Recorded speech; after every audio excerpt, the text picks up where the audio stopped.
in a moment. There we go. Okay. So welcome to our online discussion on assessing outreach efforts hosted by the University Libraries Academic Outreach Committee.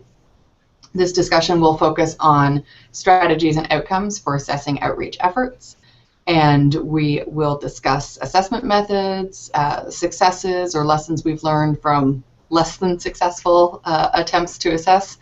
We'll also consider how to present assessment data to our stakeholders, how we gather and store that data, and how to implement data-driven change to our outreach efforts.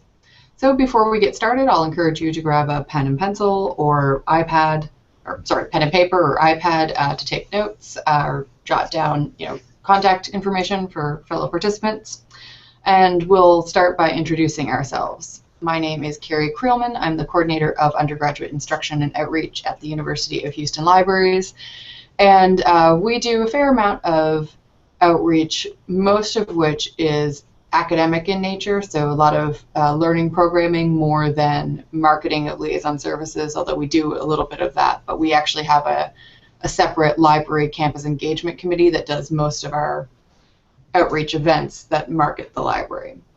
So our liaison services or our subject librarian outreach efforts tend to be more programmatic or more educational.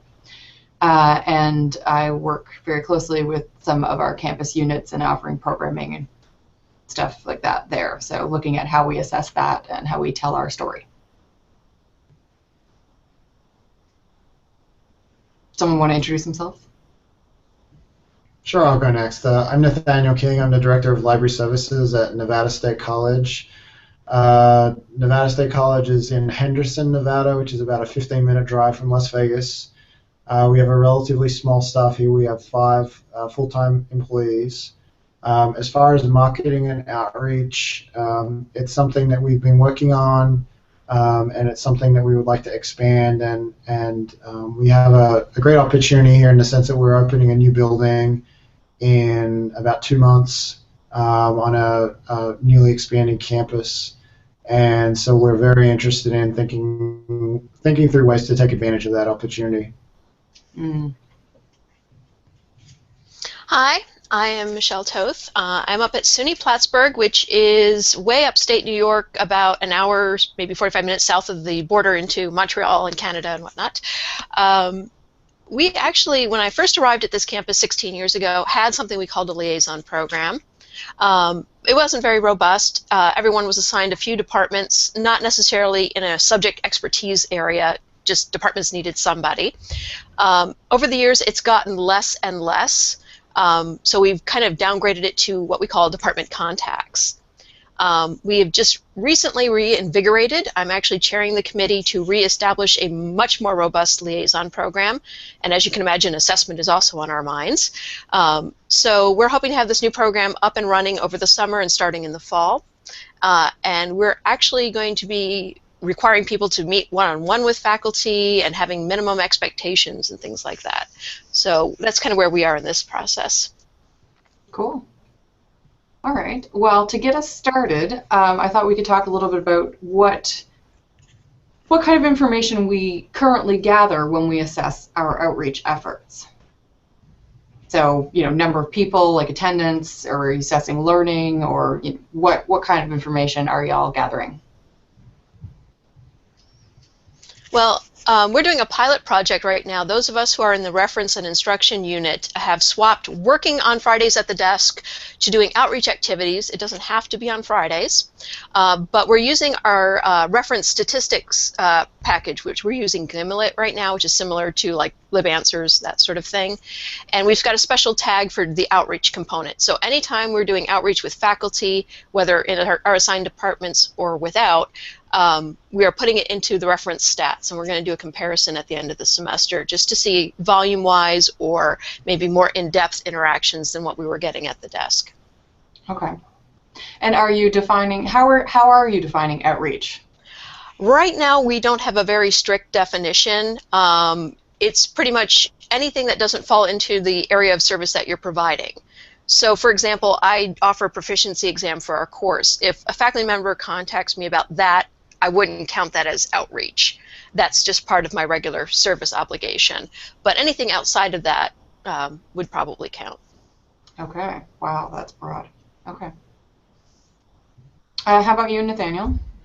Yeah, so we take a slightly different approach here. We actually set goals that we want to reach with regard to our marketing and our outreach. So, say for example, we've been relatively late, relatively speaking, to get an ILLiad license here.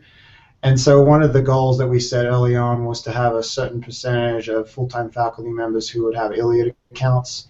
The same kind of process could apply for basically anything you want to do, but just using this example, so we set it at 75% of full-time faculty members, and then we basically created a list of different tactics that we would employ to try to get to that number, and then see the effectiveness or otherwise of those tactics. So say, for example, emailing specific faculty members with an individualized email, which had a short video of how to sign up for an account and how simple it was to request an article that wasn't available within the collection, and then be able to look on the back end within ILLiad to see was there any impact on actually increasing signups as a result of that message.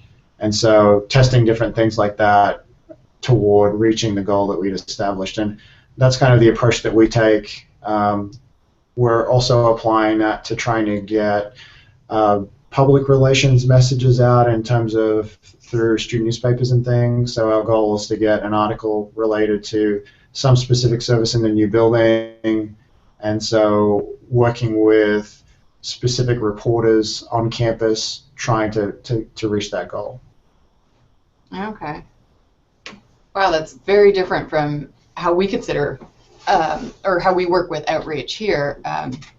As I mentioned briefly in the introduction, the library has a campus engagement committee that is responsible for hosting various events and working with orientations and things like that. But within liaison services, we've defined outreach as specific to, or at least our outreach activities are specific to the educational support and programming that we provide. So we might run some orientation activities in the residences, for example, at the beginning of the year, but those are not advertising the library necessarily. They're more advertising the subject librarians and the service that the subject librarians offer. And there we just sort of gather statistics on the numbers of people who came and played our games, or talked to us. But then we also offer educational programming in the residences or with the writing centers, things like that. And that's where we're collecting more data along the lines of attendance, but also starting to collect data along the lines of assessing the student learning outcomes. And it looks like we've just been joined by Shannon. Welcome, Shannon. Yeah, sorry I'm late. No worries. Shannon, my name's Carrie Creelman. I'm at the University of Houston Libraries, where I coordinate our undergraduate instruction and outreach efforts, and I'm facilitating today's discussion. Do you want to briefly introduce yourself? Sure. So I'm not an outreach librarian, but I've been interested in this for, I would say, a couple of years because we had been trying to get some gaming, video gaming related programs going at the University of Minnesota. So I'm just a regular liaison librarian, but that's been one of my interests. And part of our problem is that we don't know how to assess what successful means, apart from the regular attendance numbers, which when you're at a university which has 50 to 60,000 students, how do you know what good is? So that's kind of been where I'm at. Great. Well, we were actually just talking about the data that we collect when we are assessing our outreach efforts. And Nathaniel, who is at Nevada State College, was telling us about sort of the goals that they set and use those as their criteria to determine success, which I thought was really interesting. We do something a little bit similar at the University of Houston, where our outreach goals are worked into our sort of annual plan. and we haven't necessarily defined our success criteria, I think, as specifically as you guys have, Nathaniel. But that's something that I'm going to think about for next year as we're planning. Yeah, I think it gets challenging because we're not selling cars here, so Yeah. you have to really think about like what are the proxies for success, and it gets very challenging, especially when you're thinking about learning. But I do think it is possible, even with liaison work, to try to establish goals related to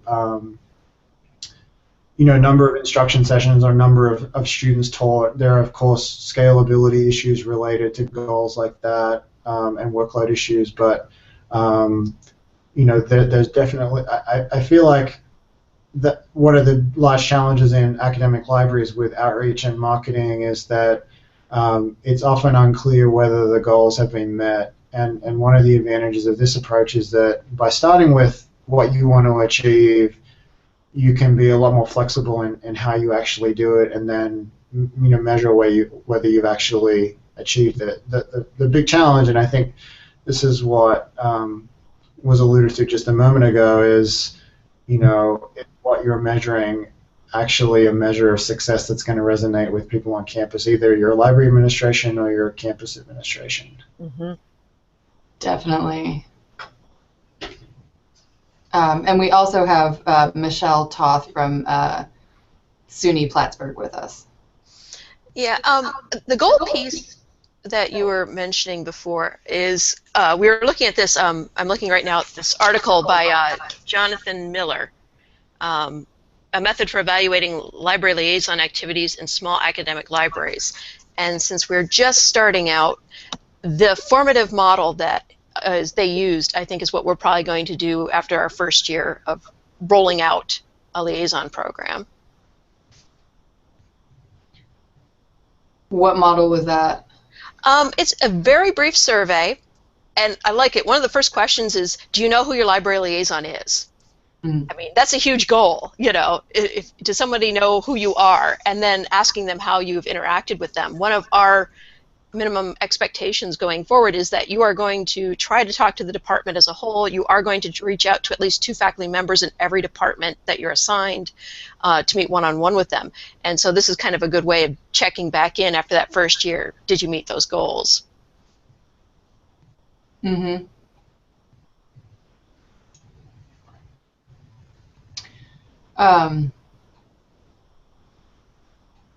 Sorry, I totally just blanked. I was thinking trying to think of how I wanted to go back to what Nathaniel had been talking about in terms of how you tell that story and what your stakeholders are invested in. And I'm wondering how y'all use the data that you gather to help you with that and to communicate your successes to stakeholders, be that administration, campus administration, faculty, etc. I can say that I don't, from my point of view, I don't know that there's a whole lot of interest from my campus administration in what we're doing to market things. I don't think that's. I feel like they assume that's something that we do as a normal part of our work, and that it's useful, but they're more interested in seeing the results of our work. And I think that so it's not something that I've really talked to people about a whole lot, other than there seems to be some gaps here between what people know we can do and the value that we can add to them, and we're making efforts to try to close that gap. But I think that's why, from my point of view, the goal that you set is important, because it should speak to that larger stakeholder interest. I mean, it's not always going to be a straight line, I think. So the example that I mentioned before with ILLiad, for example, having an ILLiad account in and of itself doesn't really mean anything. It's just a proxy for someone has the ability to request an article that's not in the collection. But on the flip side of that, if I'm making an argument to someone about the value of this goal or the value of this service, I can say, yes, our collection budget isn't quite what we would want it to be, and we're doing everything we can to increase it. But there's 75% of full-time faculty who have the ability to request information, and then we also have data about how quickly we can get articles to people once they've been requested, which I think is also a compelling metric that has resonated with people. So I think that's one of the things that's hard, I think, with campus administration is selling the virtues and benefits of marketing to them. I think on one level, and this has been my experience across a couple of different campuses, I think it's recognized as something that's important, but not more important than actually getting the result for people.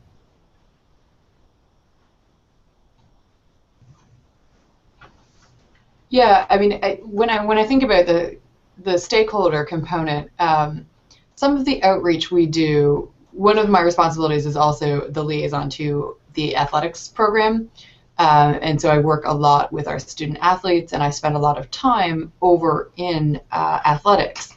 And the reason that we gather the typical statistics, like how many students do I consult with, what was the nature of the question, et cetera, and that goes into our reference question statistic banks.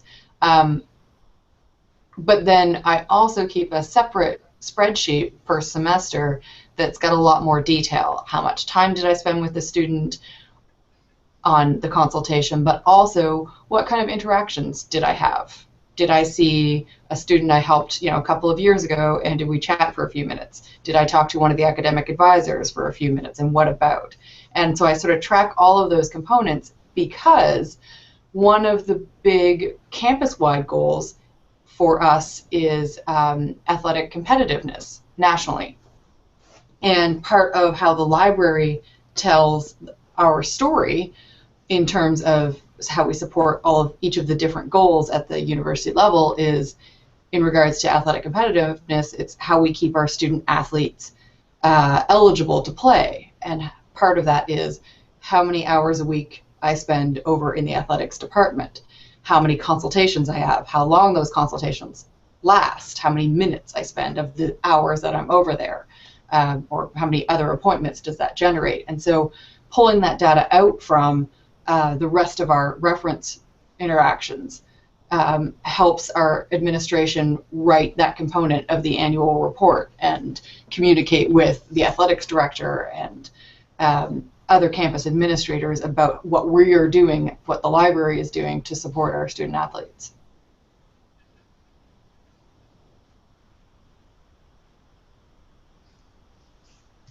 Does anybody have any examples of how they've used data like That's really. Sorry, go ahead. I was just going to say that sounds really interesting. Have you seen any sort of correlation or connection between repeat use of your services or anything that's interesting in that data that indicates that something is more effective than something else? Or? No, but I also haven't necessarily been looking. I mean, Okay. when I'm looking at my data, I'm tracking the day of the week, the time frame that I'm there, and what location I'm in, right? So from semester to semester, on Mondays, is it better that I'm in the football study room from 11 to 1, or should I be in the football study room from 11 to 1 on Tuesdays? And so I sort of compare from semester to semester to look at the dates and the times and the number of students I interact with, but part of it just depends on who's there at the time, what relationships I build, how I sustain those relationships, and how much marketing of myself I do. Do I send out the weekly reminders to all of the academic advisors? Have I encouraged them this semester to send that on to their students to the point where the students know of me and are coming in and they're telling me that, oh, my academic advisor suggested I come to you, versus the student, I saw a student this morning who had worked with me a couple of years ago or a couple of semesters ago and was specifically looking for me because of the interaction we'd had a couple of semesters ago. So just sort of tracking tracking the impact maybe of those relationships, but not looking at the impact of those relationships and that interaction on the student's individual success. I've done a little bit of that. I did some personal research survey, again, student self-reporting, and we were able to tie slightly higher GPAs with those who had done course-related one-shots in their classes with librarians, as opposed to those who hadn't had any sort of library instruction in their courses. Awesome. It's an interesting correlation. Yeah, we're going to try and extrapolate and see if it goes further. We've got like 2 years worth of lists of classes that had library instruction. We'll compare it to the general population, but our data guy's a little bit busy right now, so hopefully he'll get back to us with some information. Shannon, how do you assess your outreach efforts as a subject librarian? So I'm usually just tracking every interaction. Similar to what you were describing. I mean, we use Desk Tracker, so if reference questions come to me, I target that. I mark that down. Although that being said, I'm not usually saying, "Oh, how did you find me?" which I guess I could do. But a lot of them happen via email, so I'm guessing they, looked on the website. But of course, it's only a guess. The other stuff that I do is like teaching classes, so usually that's a direct invite from the professor, which again, I'm counting how many people are in the room, if they're faculty, staff, grad students, or whatever, but I'm not asking how they found me again. I'm trying to think what else I do. I mean, that's really the majority of it in terms of outreach. I have really, it's not anecdotal, but kind of what you said, like, if I have a first contact with someone and if they come back to me repeatedly, I do try to track that. But the thing I struggle with is just how much is that because of me, and the efforts that I make. So because as part of my performance review every year, we're supposed to say, how well we're doing our job and how well we're reaching faculty. And it's like faculty are the big number that they care about in terms of our performance review. So it's like, how do you measure that because you talk to them once? That's important. I really struggle with that. And a lot of the interactions that I have with them are more organic. Like I see them in the hall and we talk, but I don't know. How do you say that that's important? Even though it is part of my job to do that. But with the gaming stuff that we're trying to do, it's just we really have only measured did they come or not, and I couldn't even decide like what percentage of the student body or how many bodies in the room would be a good number. Not to mention, did they have fun? How did it change their perception of the library? It's like you really can't do that in an organic way. So I don't know if that answered your question, but Yeah. Sure. I mean, one of the things that we track when we enter our instruction statistics is whether or not it's a new class, and if it's a new class, how did it come to be? And that's where things like, I developed a relationship with this faculty member get counted.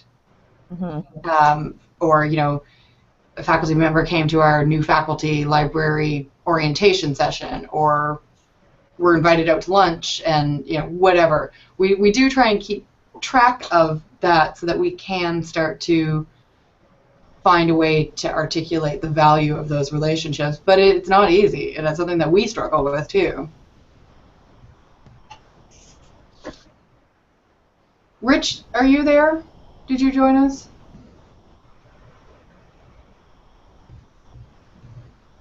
And just so everyone knows, if you have, I think he was there, but he's gone now. Just so everyone knows, if you hover over on the right over the screen on the left-hand side, a bunch of icons come up, and the second one from the top is a chat screen. So if you do encounter an issue with audio or anything like that, you can chat, and I'm monitoring that as well.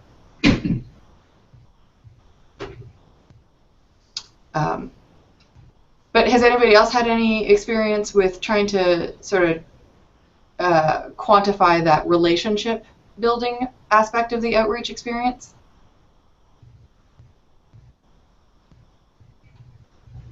It's a tough one. I mean, I don't know what the solution is or what it is we use that data for, right? That's a conversation that we've had around here is we could do a better job of tracking that, but our library administration isn't asking for it and isn't being asked for it by campus administration or ARL or anything like that. And that's where a lot of the statistics that we gather because of, you know, the campus-wide report card or ARL statistics, where it matters how many events you held, how many people showed up, and that's about it. Yeah, ours is almost a slightly different problem in that we almost want to keep track of each other's activities. There's an unequal approach in the past, and people are concerned that we need to keep numbers so everyone's doing at least their fair share. And yeah, I know, it's, you know, right now it's not a main priority, but if this is going to be a bigger part of our job, it's one thing to know that someone's at the reference desk for a set period of time, you know that, they're going to be there. But when it's liaison activities, it's not really obvious maybe to your colleagues how much you're doing or not doing. And so I think part of our tracking and our reason for gathering the statistics is just internally saying everyone is doing what's expected of them. Great if we can argue the value of that to the greater mission of the library in our division, which is also including technology services. But to some extent, a lot of people are expressing the need for data just for internal purposes. One solution that I've used in the past, which has been helpful, and I think it's also scalable for a group of liaisons, although there may be some resistance to it, is using some kind of customer relationship management system. So many of you have probably heard of something like Salesforce.com, but there are other platforms out there, some specifically for higher ed. Our institution actually just began subscribing to one called Hobson's, which is it's very, very similar to what a Salesforce higher ed specific thing. So it's for recruiting, advancement, those sorts of units, but we're starting to experiment with it here, just in terms of tracking students, our interactions with students, and then potentially also with faculty. And so you could start to see the kind of activity that's going on in your group, and then I haven't really explored it in enough detail to know if you could start to make those connections between those activities and then the sort of outcomes that you would want to achieve in terms of, you know, increased instruction sessions or more people at your game night or whatever. But that may be a kind of system that you might want to just take a look at, because nonprofits can often get reduced rates or free subscriptions to some of these services. And they can be very effective in visualizing what you're doing and then also sharing it with a group of liaisons or others. Well, let me ask everyone the question. How are you dealing with patron privacy when gathering some of this data? It's been kind of a hot button issue. I know at least one other of our SUNY schools has required that you have to swipe your ID card every time you ask a reference question, which we really don't want to go there at this point, but I think we're heading in that direction. So how do you balance getting data that's useful to you and to make a case for impact on students and learning and faculty without collecting all this private individual data? Well, we gather demographic data. So is this an undergraduate student or a graduate student or a member of the public or a faculty member or whatever? And then, you know, when I do events over in the residences, I do little paper forms after a workshop because we get, you know, 8 to 10 to 12 people. So I ask them to identify whether they're a freshman, sophomore, senior, junior, and what their major is. So I don't take their name, but I'm getting a little bit of information about them. And then whatever other questions I gather. And the same thing when we enter in our consultation statistics. You know, it's anonymous. The only exception to that being the data I gather from my work over with the student athletes. I am taking down their names and their majors and the sport they play, and part of that is to help me because I'm trying to build relationships with them, so I need to remember who it is I worked with and what their name was and what the question was and everything like that. But I also do share that information with the head of the program when we sit down to review my statistics. But they have access to all of their student athletes' PeopleSoft numbers, and they go into their PeopleSoft regularly to check their grade. And I mean, there's not a lot of privacy for those student athletes already, so it fits in with their system. What about everyone else in terms of privacy concerns? Is that even an issue with the assessment that you're doing?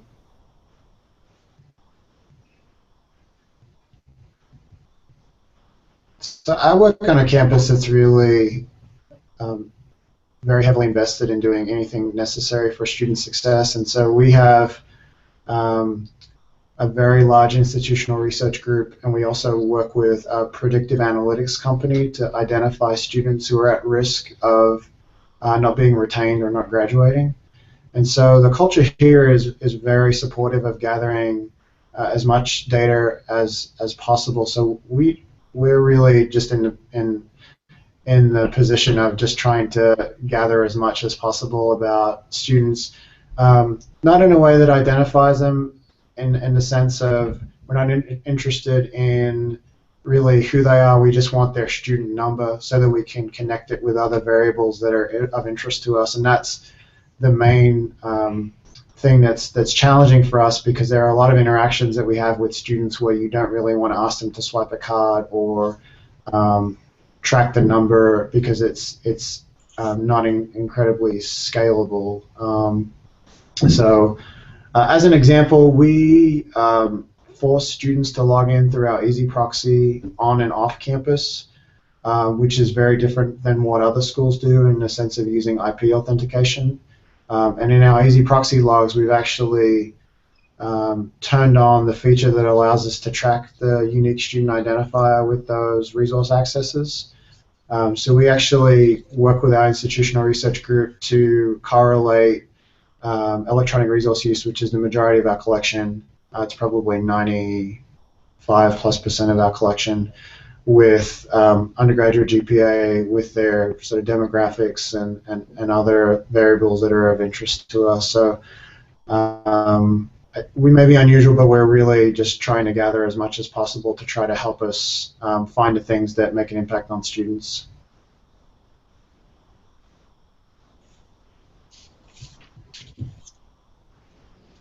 I'm not really collecting that kind of data, so I don't really have much to say. I mean, when I track a reference question, I say if they're student, faculty, or staff, that's it. So I don't even say what it's about. The reference question, I mean. So. Mm-hmm. Speaking of tracking, what are y'all using to track and store this data? I've heard Gimlet, Desk Tracker. We use LibAnalytics. I also use Google Forms for some stuff, or SurveyMonkey. What other tools are people using?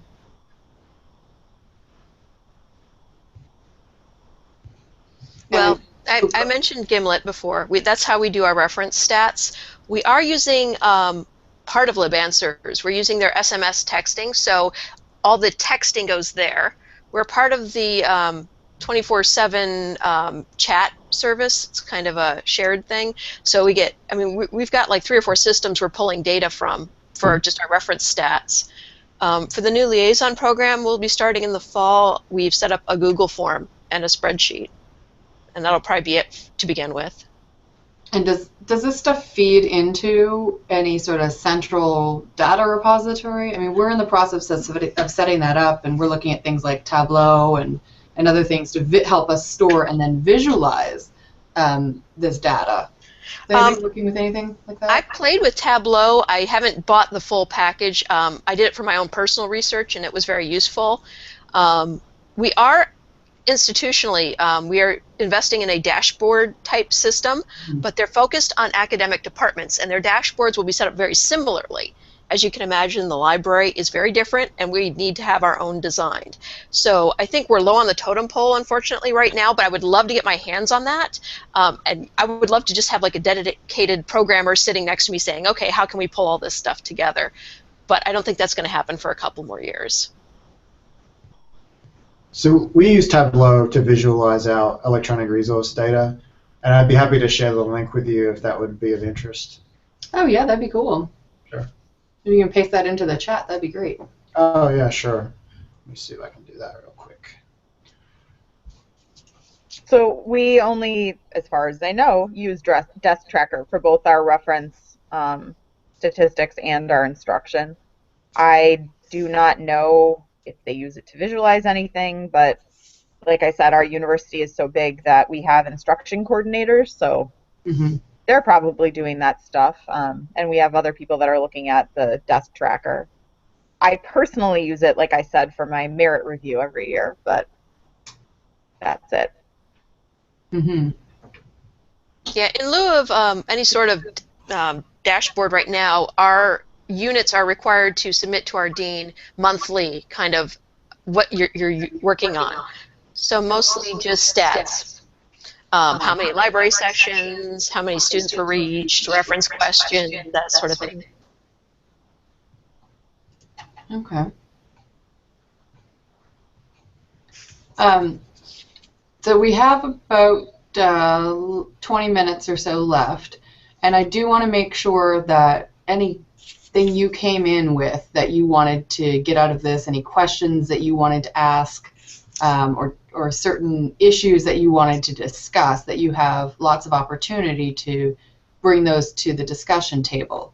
So does anyone have anything that they really wanted to make sure we discussed today?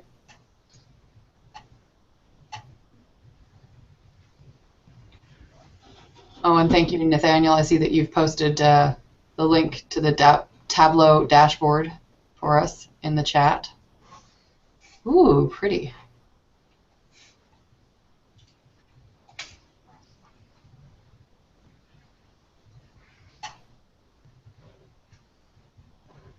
Very cool. I like that you can break that down by. I like the pie charts of your various user groups. Looking at the Tableau data. Just an answer to your question, I was just wondering if anyone had any resources that they would be willing to share as far as things that have been particularly helpful. Marketing and outreach, either within libraries or outside of libraries. Sorry, Nathaniel, can you repeat that question? You sort of froze or cut out a little bit right in the middle of it. Oh, I'm sorry. I was just wondering if anyone had any suggestions or recommendations for either books or articles that they had come across that have been particularly helpful for them in thinking through these issues or in being successful in their marketing and in their outreach. Okay.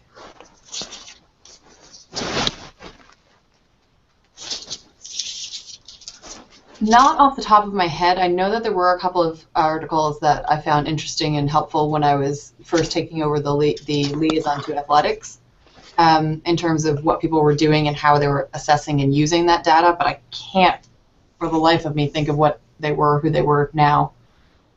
Okay. Are you asking more about the outreach, like the marketing, or are you asking more about the assessment piece?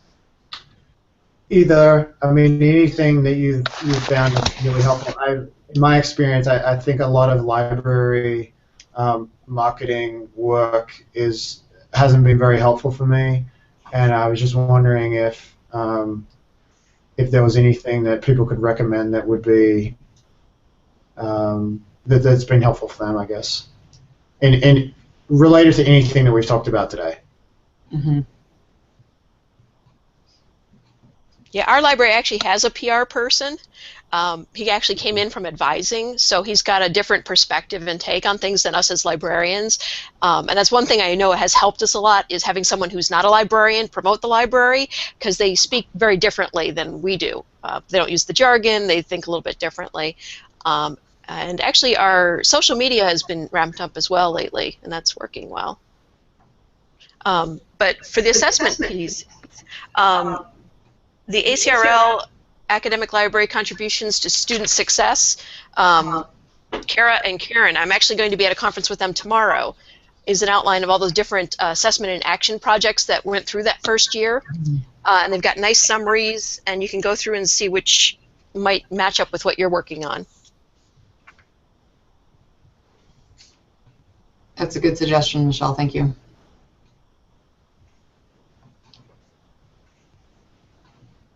Did anyone else have any particular issues or questions they wanted to address? Otherwise, I'll pose another question to the group, but I just want to make sure if people are going to get their issues addressed. Okay. Feel free to interject at any point.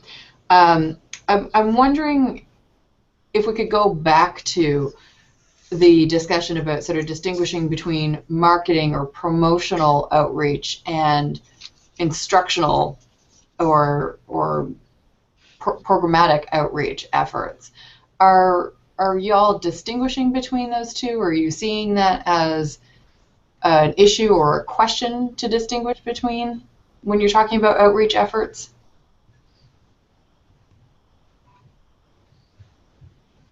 Or is that not a concern at your institutions?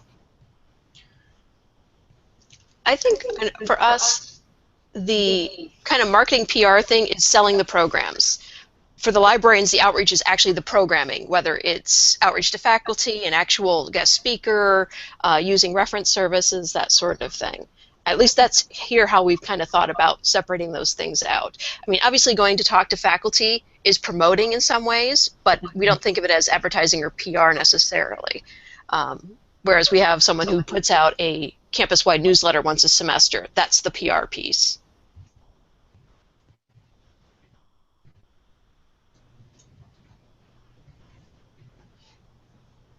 What about Shannon or Nathaniel?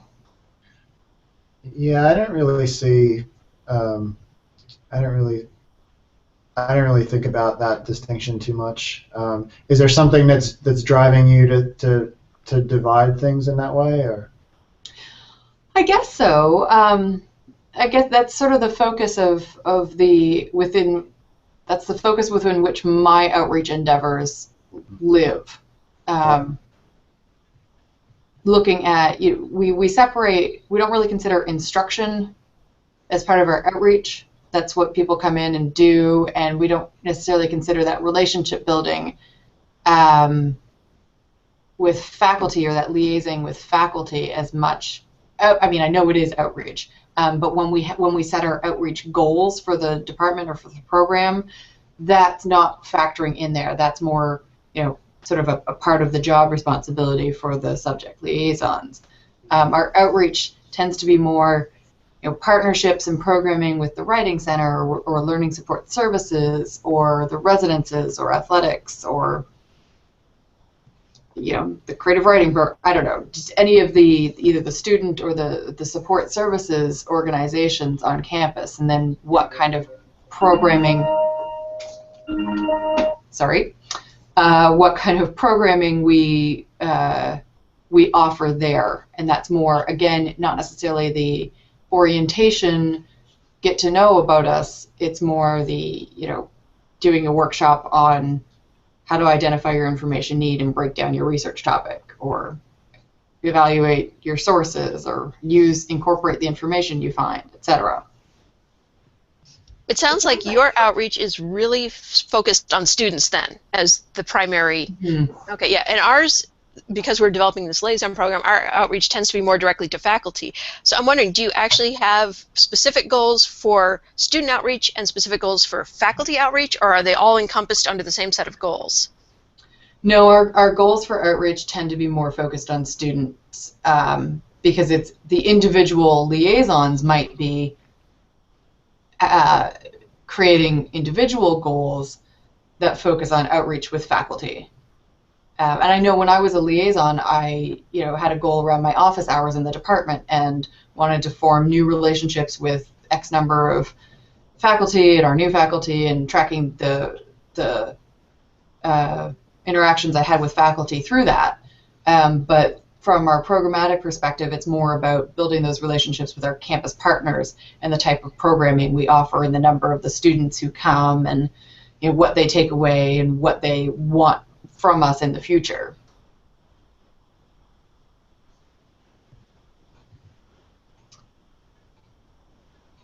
But it's fascinating to me when we discuss outreach how many different interpretations or definitions there are, and how institution specific they are, library specific they are, based on the needs at the place. It's one of the things our committee has long talked about, is how do we support outreach when outreach means so many different things to so many different people.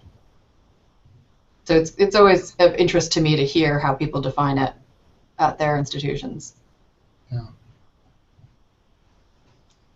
Our administration is not super focused on students, but you didn't hear me say that. They really care more about faculty and faculty interaction. So, well, I mean, it's good to know the campus priorities, yeah, because that's what dictates, what you assess and how you assess it. Right. Well, Sometimes. and it depends on how the research shows that sometimes the best way to get to students is through the faculty, depending on what kind of programming your library has, how many librarians you even have who are working directly with students. It may not be possible to reach that many students, but if you can reach more faculty and have a bigger impact by that path, you may be reaching more students.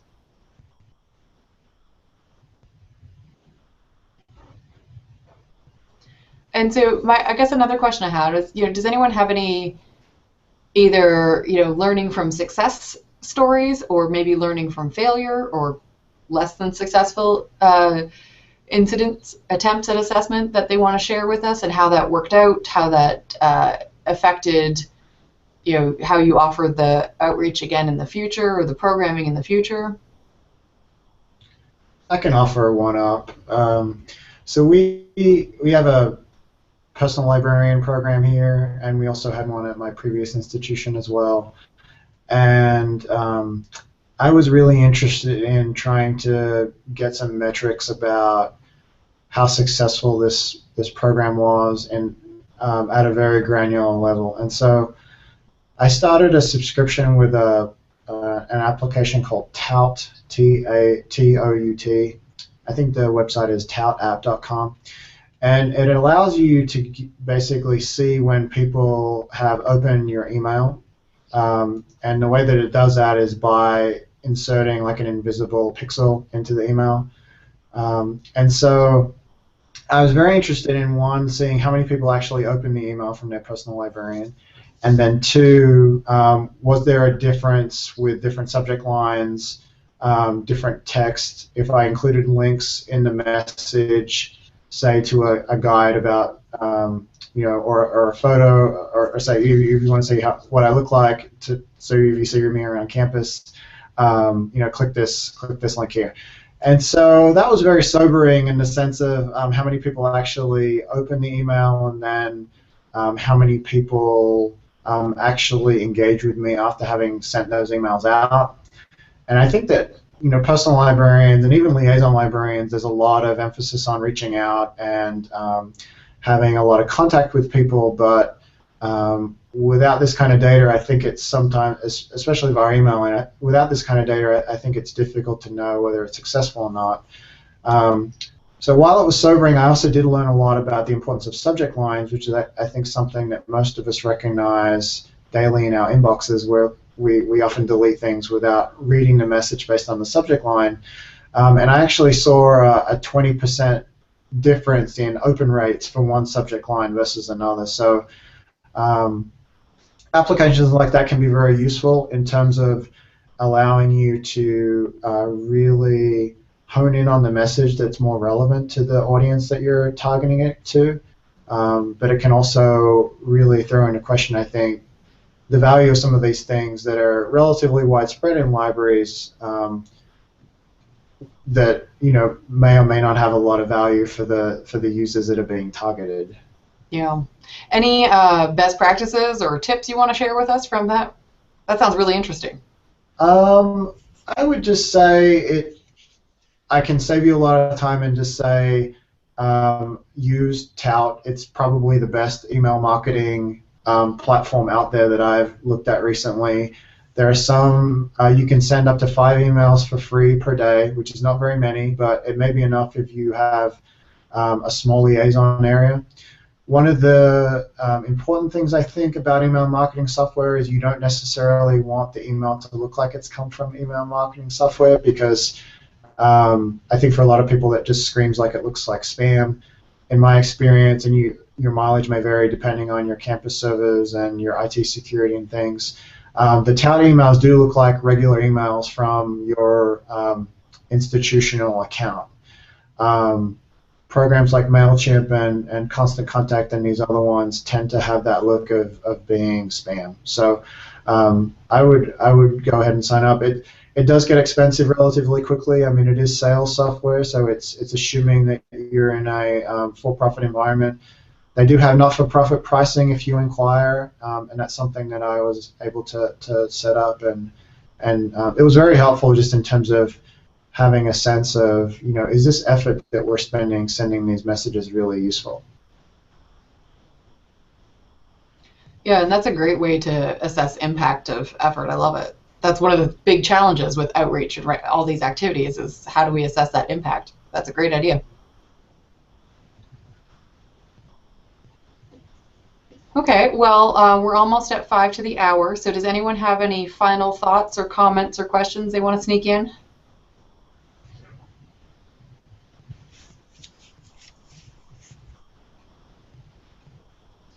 Doing the good instruction librarian thing where I'm counting in my head.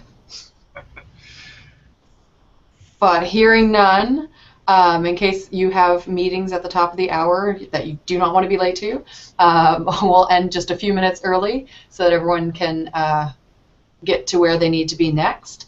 And I'd just like to thank you for joining the discussion today and for your participation and all of your insights. I hope that you learned something from today's session and that you'll join us again in the future. Thank you. Thank you so much. Very nice to meet y'all. Nice meeting y'all. Have a good day. Bye. Bye-bye.